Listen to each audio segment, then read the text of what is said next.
But I think both players have kept their 7. It looks like they're ready to go, so we're ready whenever they are. Yeah, I'll give you a little rundown of Raheem's deck list while they wait. We have Desecration Demons, Aristocrats, and Blood Artist. Olivia Valdarn, only one of her though. Diregraph Ghouls, Gravecrawlers. The combo tandem that we haven't seen much of for months. Right. Knights of Infamy. And then 2 Liliana of the Veil. That's a spicy one. But I'm ready to see the Lord of Rides come down for a little party time. I can't wait. All right, Blood Crypt to start it off. Raheem's going to be on the play, which is pretty significant for a zombie deck, especially because like the longer he gives Jacob Party to set up the board, the more easily stuff he starts dominating the board. The Lingering Souls, Intangible Virtue, things like that.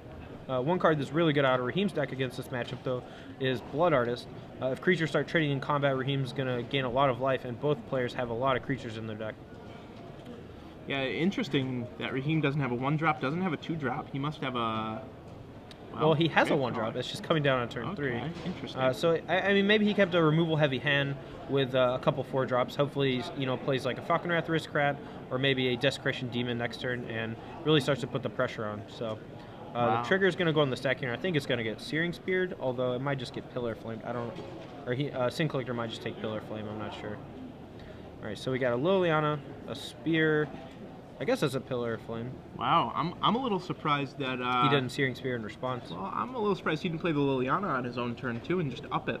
That's possible, but he did see green and white from his opponent. He could have been afraid of a Luxodon Smiter, which is fairly common out of, like the green base decks that don't have Grizzly Salvage and Mulch. Yeah. So he does take... I guess he takes Pillar Flame, and then his guy gets Searing Speared. Is that what happened? Yeah, interesting. So Raheem only left with a pair of Lilianas here. Yep. I think he had a land too, but drawing in 2, is that the Lord of the Riots? I think that's the Lord himself. He's only got 1 red mana. Yeah, Lord of the Riots a little hard to support. Raheem only has 12 red sources rather. Yeah. Oh, sorry, bro. Takesies backsies, if you will. All right, there we go. All right, so I feel like he's gonna +1 here. He saw the Sin Collector. He probably assumes he's on some sort of junk deck. Ooh, opposite pass. Yeah, he did say go. So he just is using it as a suspended Diabolic Edict, if you will. Yeah. He doesn't really want to tick up and lose either of his other cards. The Lord of Riots, if he is able to attack for 2 next turn, assuming there's not a whole lot going on Jacob's side. But there's a Garruk Relentless, so... Garruk Relentless comes down. Not really a good matchup for Liliana, the Relentless, but luckily he has a Gravecrawler to threaten it a little bit. Right. So I think it's interesting to see what he's going to do here. So if he makes a wolf, the Liliana can tick down, and then he can just attack Garruk. But if he just fights the Gravecrawler, it's basically the same thing, except the Liliana stays at 3. So if he had just made a wolf, it would have been the same situation as he has now, except the Liliana would be at 1 instead of 3. Right. Yeah, I'm surprised that he just wouldn't +1 Liliana. He doesn't really have need of the 5th land here. Yeah, not to mention the extra Liliana might not be that relevant. And now the Lord of Rice is actually basically dead in his hand, since he has to deal damage to his opponent before he can play it. So yeah, now if Raheem took my line and just played a Liliana on turn 3 and just been plussing it this whole time, it would be at 5 right now. Yeah, at 6 right potentially now? threatening ultimate. Yeah, it would be at 6 right now, threatening the ultimate. Yeah, but we're just going to start churning out some wolves here with Garruk, and we played a Tristani, so we're going to gain some life. It's not looking very good for Raheem. No, Raheem needs a creature badly. Any creature. Any creature is fine. Red-Black Wizard needs creatures badly.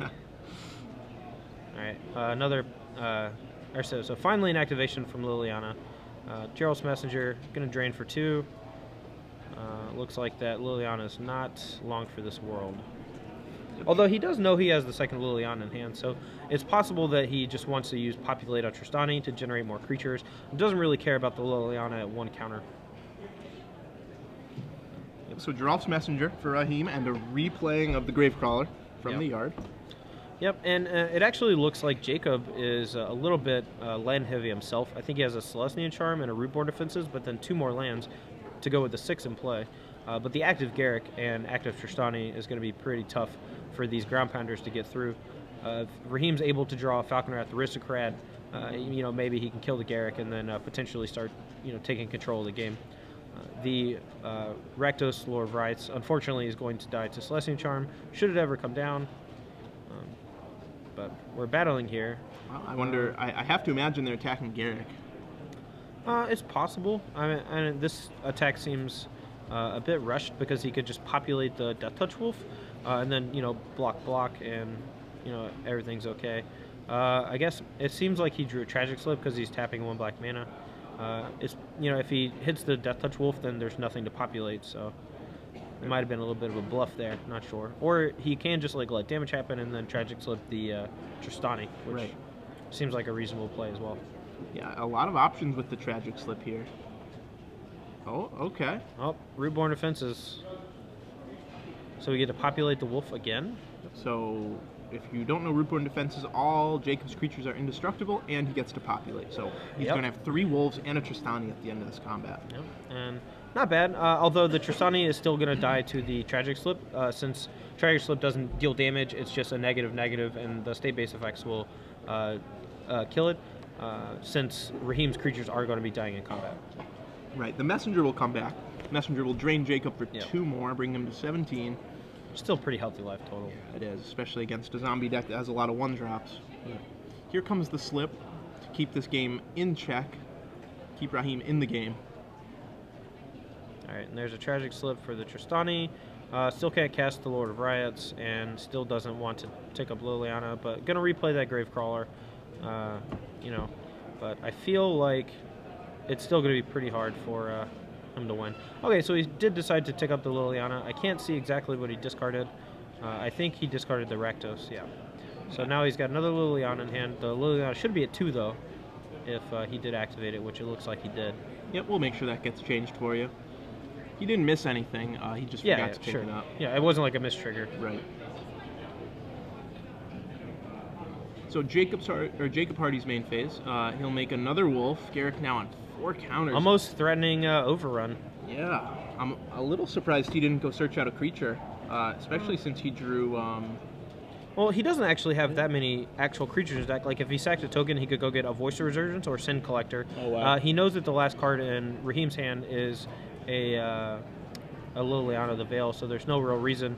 I mean, you just basically want to tick up Garrick to the point where you have enough wolves in play to protect your life total and potentially threaten to, overrun your opponent in a turn or 2. So Raheem's gonna Edict, get rid of one of the wolves, play a second Liliana, probably make him Edict again, but it's not really matching up too well against that Garrick Relentless. No, Raheem needs to deal with that Relentless. He needs, he needs an Aristocrat. Is really what it is. And this is a pretty good play from Raheem. Like, he's not going all in trying to kill the Garrick, but he is willing to attack Garrick for 2. If Jacob wants to trade off with a wolf token, he just gets to replay the Gravecrawler. So Jacob lets it tick down to 2. Yeah, top deck's a Lingering Souls. This one's going to be pretty good. With the flashback, it's going to give him a nice Air Force, and he's going to be able to tick up his Garrick to 3 this time. And then next turn, he's only got 1 creature in the graveyard. No, he has 2. He has a Sin Collector and a Tristani. So there is that threat looming over Raheem. Yeah, he only needs to get 1 more creature in the graveyard before that overrun starts getting really scary. I mean, a couple attacks from the Spirit tokens too, and then that'll be enough to make the Garrick attack lethal. I mean, that's 12 damage just with the 2 creatures currently in the yard. And then the wolf tokens with the Death Touch and Trample is actually very good as well, because you only have to assign 1 of the Death Touch damage to the blocking creature. And I assume that Jacob's actually just going to trade a wolf here with the Gravecrawler just to make sure Garrick stays at a high enough total. I saw Jacob move to his pen. I think Raheem might have attacked him. Oh, that's why. Oh, yeah. Searing Spear takes out the Garrick. That's fair. So Raheem suddenly back in the game now that the Garrick's dead. Yeah, I mean, you still have the 4 Lingering Souls tokens to deal with. The +1 from Liliana. Raheem has no cards in hand. Jacob's going to make a 2/2, and just start attacking with most of his guys. Probably hold back the 2/2 since the Gerald's Messenger can just eat it, but likely attacking with most everything else. And it looks like he drew Call the Conclave for his draw step for this turn. All right, not a bad draw. Raheem, though, can go over the top pretty easily. He just needs to draw something like an Olivia, a Desecration Demon, an Aristocrat wouldn't be too bad. Well, Desecration Demon, probably not going to do that much against the 8 guys in play from Jacob Hardy. But, if it becomes a problem, he can always just sack a creature to tap it. Right. All right, so making a Centaur. And let's do it to it. Come on, top deck. Raheem has a lot of decent draws, none that are really slam dunk out of this world, except Olivia Valdarin. Yeah, but again, he only has one red source, so it's not going to take over the game immediately. But you know, should he ever draw a second red source, it's going to be pretty good for him. I think an attack here is probably ill-advised, unless he has a good follow-up. You know, Jacob Hardy has the 3/3 Centaur. He could just put it in front of the Gravecrawler, and then the Death Touch Wolf could just trade with the Gerald's Messenger. Yeah, I assume this was like a semi-bluff, just trying to garner a little information to see if he would block with the 3/3. Yep, no real loss, as he can just replay the Gravecrawler. Yep, and sends in a bunch of dudes, 9 total damage with Raheem at 16. That's a significant portion of his life total. And I think Raheem just has to block that Centaur right here. Oh, he opts to just take it and hope to draw out of it somehow. He doesn't have access to Bonfire of the Damned or anything like that, so pretty bad shape. Victim of Night takes care of a 1/1, and we attack for what seems like not lethal with no cards in hand. And yeah, looks like Jacob's just going to take the damage here and then attack back for lethal. Yep, easy enough. There's the scoop. Jacob Hardy takes game 1 on the back of that Garrett Relentless. Yeah, Garrett Relentless doing a lot of work there. You saw him take out a creature early and then generate a lot of Death Touch Wolves, which was particularly strong against Raheem's draw of very few flyers. You know, it's just mono Gerald's Messengers and Ground Pounders. Yeah, you know, I hate to beat a dead horse, but I think if Raheem just played a Liliana turn 3, discarded his Gravecrawler, he would have been in a lot better shape. Yeah, definitely. You know, then he follows it up with a Gerald's Messenger off the top, replays the Gravecrawler, has his Liliana potentially, you know, at ultimate mode in a hurry. Right. But, you know, he wanted to get a little pressure into play. I can't fault him, but I definitely think that playing the Liliana was probably a better play in that spot. It's possible also he should have mulliganed. Like, his hand seemed really slow. Just like I think he probably kept like 3 land, 2 Liliana, 2 Searing Spear. Right. Or potentially, you know, like something very close to that. You know, he drew an uncastable Rakdos and some other stuff. But let's go and talk about sideboarding before we get to the next game. Okay, so Raheem, he has another Olivia, which will be coming in for sure. Yeah, definitely. He has quite a few more removal spells. He has 2 Pillars, 1 Devour Flesh, 2 Dreadbore. I don't know how many of those he's going to be bringing in, but especially since he lost to the Garrick, I have to imagine the Dreadbore will be coming in. I think Dreadbore is definitely going to come in. You know, these kind of token decks, they do have a reasonable amount of, like, 4-drop spells. Like, he saw Tristani, you know, he saw Garrick Relentless, but there's also Sorin, Lord of Innistrad, Garrick Primal Hunter, and 4 Advent of the Worm. So Appetite for Brains from Raheem might actually be reasonable. There aren't that many targets, but if he ever hits one of those for 1 mana, I mean, it's not like it's a little tempo downswing because he's spending the mana to do it, but it is only 1 mana to take away a card that could potentially break the game open for Jacob. Right, especially either of those Garricks, just really, really, really good against the zombie decks. Yeah. All right, from Jacob, one card that's kind of interesting is Beckon Apparition. He has 3 of those in his sideboard as his anti-graveyard card. And while Black-Red Zombies isn't notorious for that much graveyard interaction, like they have the Undying from Gerald's Messenger, as well as the Gravecrawlers, being able to generate a 1/1 flyer to go along with your intangible virtues while getting a little bit of value from getting rid of like an Undying Gerald's Messenger or something seems pretty reasonable. Yeah, and you know that's really the only card in the sideboard that he has any more of than 2 of. Most of them are 1 of. Yeah, so I think he's definitely bringing in the second Tristani. He has one of those on his board, as well as another Garrick Primal Hunter, which might be a little too slow against the Black-Red Zombies, like faster draws. But from what he saw from Raheem in Game 1, his deck didn't seem very fast. So I could definitely see him wanting to bring in a Garrick because his opponent had a bad draw. But that means that Raheem, with a good draw, could just overrun him if Jacob's deck's full of 4 and 5 drops. Right. He has a Profit Loss in the sideboard, which would be great against Raheem. It'll take out the Gravecrawlers, it'll take out the Blood Artists, the Aristocrats, as well as just pump his own creatures up. Yeah. That'll be a game changer. Yeah, I'm a huge fan of Profit Loss. That, you know, I was always a big fan of Zealous Persecution when it was in Standard. and you know, it was a great card for the token-based mirrors. But now you see it costs a little more mana, but the fact that you know, you don't really have access to either of those kind of effects at instant speed, except in Profit Loss, and now you get to play with a similar card. You know, there are a lot of things like Falcon Wrath Aristocrat that just die straight up to the 3-mana part of it, and you know, people were attempting to play Cower in Fear when it was legal. Yeah, I mean, it's still legal, but like they were attempting to play Cower in Fear for a while before we had access to Golgari Charm. But Golgari Charm hits your guys too, and I could see wanting to have an effect like that that only affects your opponent, which is why I think that Profit Loss should be pretty good here. Right. Plus, I mean, how can you not sleeve up a card that just says Profit on it? So Yeah. I'll cast Profit. Yeah. Step 3. Profit. Perfect. So here they go. Players laying out their opening hands. Raheem, on your right, will be on the play. Yeah. So I can see most of Jacob's hand. It looks like he has an Intangible Virtue, some Petal Grove. Looks like a Tristani or two. I saw 2 gold cards. They look similar. Maybe an Advent of the Worm.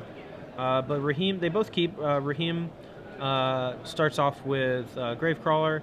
Apparently Jacob Hardy has a Sin Collector in hand. That's not a card I would expect him to really keep in this matchup. Raheem does have, you know, a lot of removal though, so maybe having a way to, you know, keep his removal from getting online is important. So Yeah, not so bad. Just seems like a speed bump. yeah, Rakdos Guildgate as his second land. A little unfortunate that, you know, you kind of have to play that card when you play double red spells in your zombie deck. But, you know, a necessary evil. An Intangible Virtue on 2 should start the beatings when we get this Lingering Souls active on the next turn. Looks like Blood Artist drawn for Raheem, so he has some utility. Oh, okay, he does have a Geralf's Messenger. Yeah, so That's he's gonna slam Big Papa Geralf. He's gonna send him some emails. Oh yeah, Jacob Hardy down to 14 now. Raheem's still at 20. Yep, and this Lingering Soul should stifle the bleeding. However, the Blood Artist is gonna keep the pain coming. Right. So like when he plays the Blood Artist next turn, even if he blocks and trades with both guys, the Geralf's Messenger comes back, the Gravecrawler can come back, and he still takes a drain of 4 damage from the Blood Artist alone. Right, and then 2 from the Messenger, and it's still, even though Jacob blocked both creatures, he's still taking more damage than he would have taken if he didn't block. Right. Which is crazy. Yeah. So we'll see if Raheem slams the Blood Artist or if he has a better play. Well, it looks like I can't tell if that's the promo Searing Spear or the promo Pillar Flame. Does he even have Pillar Flame in his deck? He has a couple in the board, yeah. Okay, so it could be Pillar Flame, but I'm pretty sure it's Searing Spear, because I thought last game that it was Pillar Flame, but it was just 2 Searing Spears when he got Sin Collector. But here, the situation that we talked about is happening. He can either take 5, or he can block and take 6. So kind of a loss there. Yeah. Would you say it's a loss, like from Profit Loss? See, that was a pun that I couldn't really make because it's just the card's just called Loss. So yeah, maybe I you should have saved that one for Rats. No, I think Raheem profits, Jacob losses. Sure. Yeah. Losses? Yeah, that's right. That sounds right.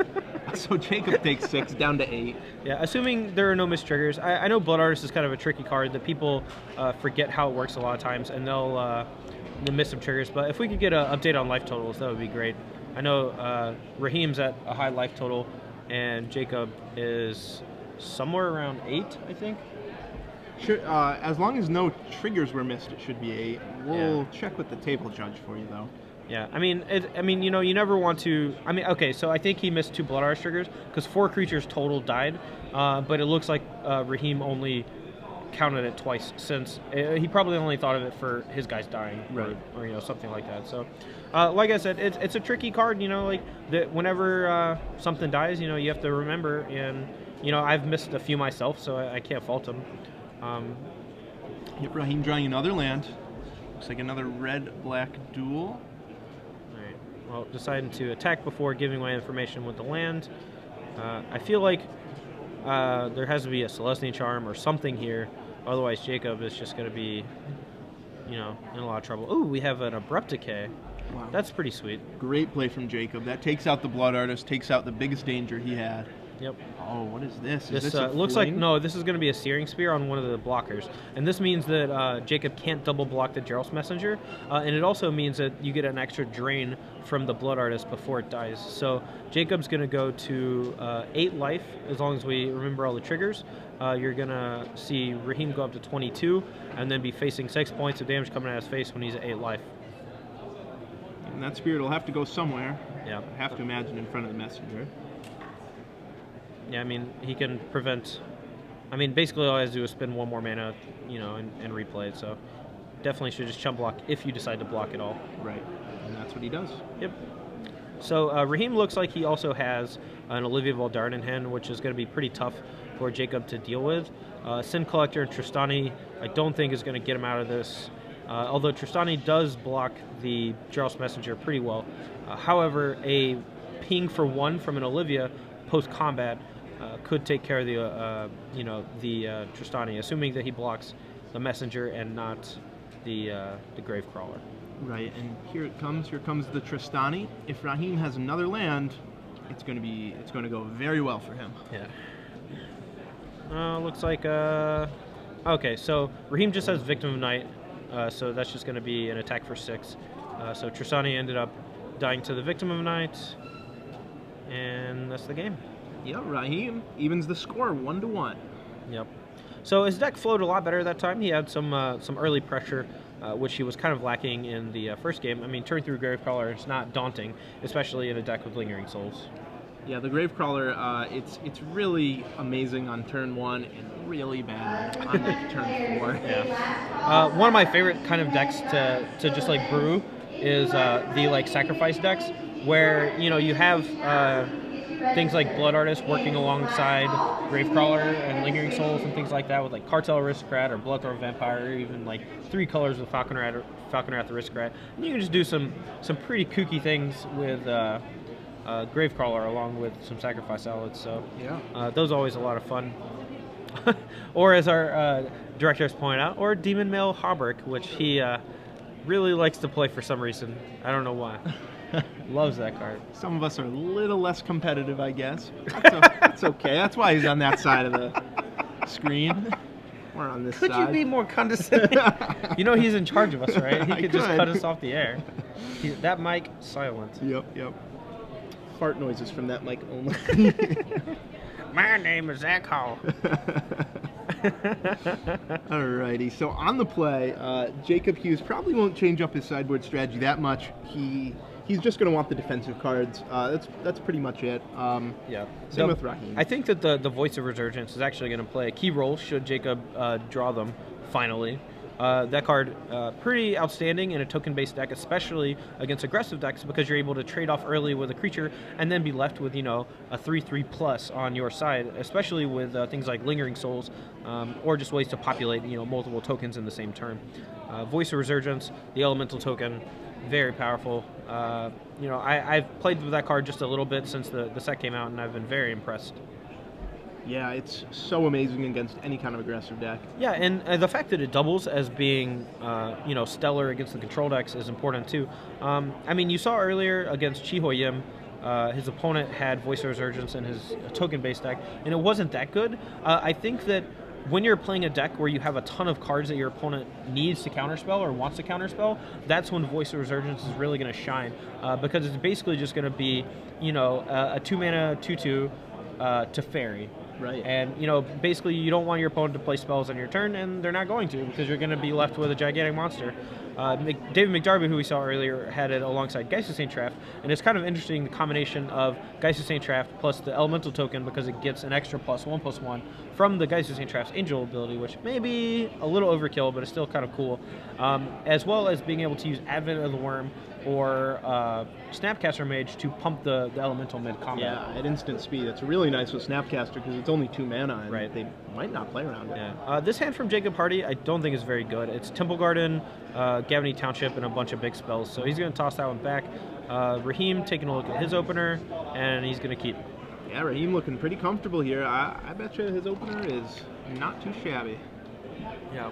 I think Jacob Hardy needs to get a little more focused here. Maybe drop the shades over his eyes. Yeah.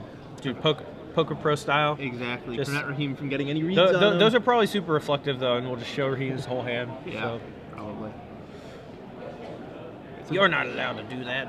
So Jacob Hardy looking for a little better draw, looking for a Lingering Souls, looking for a Voice of Resurgence, like you said. That's the key. That's really what he wants. Yeah, in a lot of matchups, Voice of Resurgence is basically a 2/2 version of Doom Traveler, but Doom Traveler is very good against aggro decks. So, people were saying that, yeah, he's just a Doom Traveler, but he's not. He's a Doom Traveler that makes a bigger token, has a bigger power and toughness so that he can actually fight larger creatures in combat on the first go-around.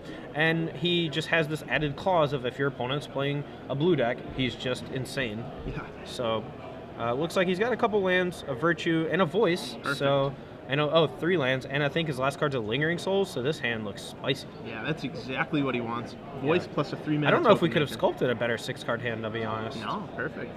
Yeah. So, it's unlikely he'll want to trade Voice with a Gravecrawler. He might save it for something later on, but if Raheem doesn't have a follow-up zombie, which he just drew a Gravecrawler, just trading here and making a guy would be pretty sweet. So, wow. So he decides to do it to slow him down a little bit. If Raheem's second land comes into play tapped, he's not going to play 2 Gravecrawlers this turn, which it looks like he has Guildgate, and that's exactly what happens. Wow, So these Rakdos Guildgates are really crimping taking Raheem's their style. toll. They are. I would cut the Rakdos Lord of Riots from my deck and the Guildgates, I think. Yeah. That's so, just me. We have a Lingering Souls, which is going to grow this elemental token to a 3/3, present a very good clock for Jacob, and now he's actually just willing to take 2 from the Gravecrawler more than likely because his life total is high. He has a lot of gas in hand, and he just really wants to race. And he has the Intangible Virtue, which is coming down next turn. If he draws a land, it's likely he's going to play that along with a flashback on Lingering Souls and just have a flying army as well as a 6/6 Vigilance Elemental. Yeah, just so impressive here. The Intangible Virtue is going to be a backbreaker next turn. Yeah, assuming he draws a land, it's possible he could just flashback Lingering Souls before he plays the Virtue, just because he wants to make sure he gets maximum damage in with the Virtue on the turn afterwards. So. Right. All right, Messenger coming down, putting Jacob to 14 since he did take a shock from his Godless Shrine early on. And not a land. Voice of Resurgence, not so bad either. Nope, it still leaves him with multiple 2-drops. So if he draws a land next turn, he'll still be able to play 2 spells. So right. Not the worst draw. You're right. I would be very happy playing a Voice of Resurgence here, since that'll kind of put Raheem in a spot where Raheem in a spot where he doesn't really want to attack, because it'll just give Jacob another gigantic elemental, especially because that looming Lingering Souls is going to make them so much bigger. Right. The Voice is it's amazing on offense. It's amazing on defense. It's just amazing on offense is pretty strong. It's just Grizzly Bears. Well, it's way better on defense. Yeah, you might be right. Here we go. Oh, it is the Virtue. All right, so that's not a bad play. So now we have a 4/4 elemental and 2/2/2 flyers. So it's going to be 4, 5, 6, 7, 8 damage, putting Raheem to 9. And he basically can't attack next turn with Gerald's Messenger unless he has a follow-up blocker. And even then, he's just in chump block mode for the rest of the game. Right. He needs to draw some sort of instant speed spell. That way he can attack with both his creatures. Is Swamp an instant speed spell? Because he drew a Swamp. Not sure that it is. All right. Well, he decides to attack anyway because YOLO. Game 3 YOLO. All right. So this is actually, I think, a bad block. He's putting his 4/4 onto the Gerald's Messenger, but if Raheem has a removal spell for one of the Lingering Souls tokens, he gets to kill the Soul token, and the Elemental. So he's draining, dealing basically 4 total damage to Jacob after the 2 damage from the Gravecrawler, playing the one out of the graveyard. And man, he better have a follow-up. Pillar of Flame. Okay. Oh, he missed it. If he Pillar of Flames a spear, he kills both of them. Yeah, and again, I mean, these are a lot of interactions that are fairly complicated. Like having to think that, yeah, the elemental token's going to get shrunk when another creature dies, so if I kill that one, it'll be a 3/3 with 3 damage on it. A lot of times after combat, people just forget that things have damage on them. Right, the damage does go away till the end of the turn. So Jacob Hardy left with 2 spirits instead of the 1 he should have. Right. Well, to be fair, Jacob probably should just block the Gravecrawler anyway, but... Yeah. Or, sorry, yeah, the Gravecrawler. I was thinking something else. All right, so gonna take 2, flashback Lingering Souls, putting him at 8. So, a series of fortunate draws from Raheem might be able to actually get him back in the game, although he is facing 8 power worth of flyers. There might not be like a draw that he has like left in his deck. I don't know what's in his hand though, so it's kind of hard to see. if he had Pillar Flamed the token, though, or the Spirit token instead, you know, he would have taken 2 less damage last turn, been at 7, only been facing 6 power with the flying, and been in a much better position. Right. But now it looks like He has Aristocrat in his hand, which doesn't really do a heck of a lot. I mean, it blocks 2 of the 8, and you still take 6. So looks like this game is going to go to Jacob. Raheem should turn all his creatures sideways anyways, though. Maybe Jacob messes up. Maybe he blocks too much, blocks more than he needs to, and you squeak one more turn out. The problem is that if he turns all his guys sideways, the Voice Resurgent token is going to leave him with an Elemental, right? And that Elemental is going to be pretty big. And tapping both his red sources here, a bit of a mistake because now he can't even bluff a potential Pillar Flame for the next or for a post-combat effect. But it looks like he just knows he's dead and doesn't really know what to do to try to put himself in a position for Jacob to make a mistake, which is reasonable. Always play it out till the end, especially in Game 3. No reason not to.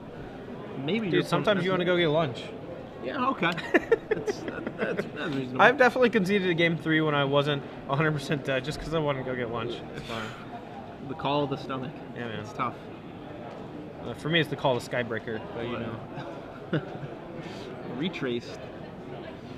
So 4 coming into Jacob, he'll take it since Raheem is tapped out. He can afford to. I probably would have blocked with a Voice Resurgence, honestly. I mean, maybe Tragic Slip was like a concern, but here comes a Sorin for overkill. Yep, this makes it so any 2 Lingering Souls tokens will do it instead of 3. Yep. So he doesn't lose to Tragic Slip. Yeah. So yeah, if Raheem did have Tragic Slip here, he wasn't necessarily dead because he could sack Gravecrawler, Tragic Slip one, and block another one. So, but now that definitely just puts the nail in the coffin. So. Yep, there's the handshake. Jacob Hardy on him all the 6, Game 3. Are we getting a second match? Okay, so we should be having another match in a second, but we'll break down this game real quick.